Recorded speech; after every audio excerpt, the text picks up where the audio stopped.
Thank you, Mr. President. This is a joint statement with Geneva International Center for Justice.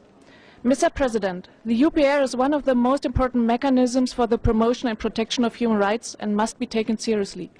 The failure of Israel to appear before the working group for its review in January created a dangerous precedent for the UPR mechanism and the respect for human rights worldwide. Such an abstention from the UPR was more than a mere extension from the session. It must instead be seen as part of a persistent non-cooperation against the fundamental obligation of any member of the United Nations and cannot be tolerated. Regrettably, until this day, there is no change in this policy. Instead of submitting to international law, Israel has called this council a political tool and convenient platform, and linked further collaboration with political demands, such as the attempt to undermine item 7 on this council's agenda.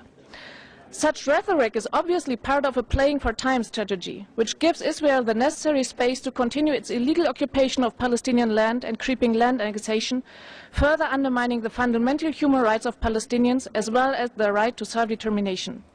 This strategy is reflected in significantly increased settlements activity since the General Assembly's decision to recognize Palestine as a non-member state, characterized by an exploding number of house demolitions and massive evictions in 2013, and, most recently, the adoption of the Power Plan, which will result in the forced displacement of up to 70,000 Arab Bedouins. Mr. President, a persistent non-cooperation of a state with the UPR must bear consequences. Any delay to take action, any concessions to political pressure will seriously undermine the credibility of this Council as well as the effectiveness of the UPR. In accordance with the Working Group resolution adopted in January 2013, we call on this Council to consider the 29th October as a definite date for the Working Group to conduct its review with or without the presence of the country concerned.